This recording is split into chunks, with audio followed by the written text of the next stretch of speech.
Target ಮಾಡ್ಕೊಂಡು ಒಂದು ಹೆಣ್ಣು ಮಗನ್ನ ಸಾಯಿಸಕ್ಕೋಸ್ಕರ ಅವರು ಈ ಇದನ್ನ 100% ಲವ್ ಜಿಹಾದ್ ಮಾಡಿರೋದು. ಇದು ಯಾರು ಸರ್? ಯಾರು? ಇಡೀ ದೇಶದಲ್ಲಿ ಇಡೀ ರಾಜ್ಯದಲ್ಲಿ ನಡೀತಾ ಇರೋದು. ನಾನೊಬ್ಬ ಅವ್ರ ತಂದೆ, ಅವ್ರ ಚಿಕ್ಕಪ್ಪ. ನಾನು ನಿನ್ನೆ ಬೆಳಗ್ಗೆ ನಾನು ಫೋನ್ ಮಾಡಿದ್ದೀನಿ ಆಯ್ತಾ. ಫೋನ್ ಮಾಡಿದಾಗ ನನ್ಗೊಂದು ಮಾತು ಹೇಳ್ದ ಅವನು. ಮೊನ್ನೆ ನೈಟು ಫೋನ್ ಮಾಡಿದಾಗಲೂ ಒಂದು ಮಾತು ಹೇಳ್ದ. ಅವನಿಗೆ ಕೊಡೋ ಅವ್ರ ತಾತನಿಗೆ ಅವ್ರ ಅಮ್ಮನವನು ಅವನ್ನ ಸಾಯಿಸ್ತೀನಿ ಆಯ್ತಾ, ಅವನ್ನ ಬಿಡಲ್ಲ, ನನ್ಗೆ ಆ ಹುಡುಗಿ ಬೇಕು ಅಂತ ಹೇಳ್ದ. ಅವನ ಹೆಸರು ಹೇಳಿಲ್ಲ ನನಗೆ, ಅವನ ಹೆಸರು ಹೇಳಿಲ್ಲ. ಯಾವ ಊರು ಅಂದ್ರೆ ಬೆಂಗಳೂರು ಅಂತ. ನಿನ್ನೆ ಬೆಳಗ್ಗೆ ಹೇಳ್ತಾನೆ ನೀನು ಕಾಲೇಜ್ ಹತ್ರ ಬರ್ತೀನಿ, ಅವ್ರ ಕಾಲೇಜ್ ಹತ್ರ ಅಂತ ಹೇಳ್ತಾನೆ. ಆಯ್ತಾ, ನನ್ನ ನಂಬರ್ ಇದೆ ಸರ್, ಅವ್ನ ನಂಬರ್ ಇದೆ ಆಯ್ತಾ. ಕಾಲ್ ಮಾಡಿರೋದಕ್ಕೂ ನಂಬರ್ ಇದೆ, ಕಾಲ್ ಡೀಟೇಲ್ಸ್ ಇದೆ.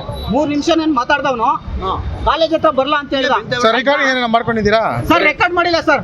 ನಾ ಯಾಕೆಂತ ಹೇಳಿದ್ರೆ ನಾನು ಟ್ರಾವೆಲಿಂಗ್ ಮಾಡ್ತಾ ಇದ್ದೆ, ರೆಕಾರ್ಡ್ ಮಾಡಿಲ್ಲ. ನನ್ನ ಮಗಳಿಗೆ ಹಿಂಗ ಆಗ್ತಂತ ನನ್ಗೆ ಗೊತ್ತಿಲ್ಲ. ಯಾವುದೇ ಕಾರಣಕ್ಕೂ ನನ್ನ ಮಗಳಿಗೆ ಹಿಂಗ ಆಗತ್ತಂತ ನನ್ಗೆ ಗೊತ್ತಿರ್ಲಿಲ್ಲ. ಗೊತ್ತಿದ್ರೆ ನಾನು ರೆಕಾರ್ಡ್ ಮಾಡ್ಕೊಂತ ಇದ್ದೆ ಆಯ್ತಾ. ಅವನು ಮಾನಸಿಕವಾಗಿ ಹಿಂಸೆ ಕೊಟ್ಟ ನನ್ನ ಮಗಳಿಗೆ, ಮಾನಸಿಕವಾಗಿ ಹಿಂಸೆ ಕೊಟ್ಟವಳನ್ನ ಆಯ್ತಾ. ಆ ಹಿಂಸೆಗೋಸ್ಕರ ಅವಳು ಸತ್ತಿದ್ದಾಳೆ ಹೊರತು ಯಾವುದೇ ಕಾರಣಕ್ಕೂ ಅವಳು ಸೂಸೈಡ್ ಮಾಡ್ಕೊಳ್ಳೋಂತ ಮಗಳಲ್ಲ ಸರ್. ಹುಡುಗ ಯಾವ ಊರು ಅಂತ ಗೊತ್ತಾಯ್ತು ಸರ್? ಹುಡುಗ ಬೇತ್ಮಂಗ್ಲ ಅಂತ ಹೇಳ್ಬಿಟ್ಟು ನನಗೆ ನೆನ್ನೆ ಸಂಜೆ ನನ್ನ ಮಗಳು ಹೇಳಿದ್ಲು. ಹೆಸರು ಗೊತ್ತಿಲ್ಲ. ನಾನು ಕೇಳಿದೆ, ಟ್ರೂ ಕಾಲಲ್ಲಿ ಆಯ್ತಾ ಅಷ್ಟೇ. ಅವನು 100% ನೋಡಿ ಸರ್, ಇದು ನನ್ನ ಮಗಳಿಗೆ ಉದ್ದೇಶಪೂರ್ವಕವಾಗಿ ಅವಳಿಗೆ ಮಾನಸಿಕವಾಗಿ ಹಿಂಸೆ ಕೊಟ್ಟಾನೆ.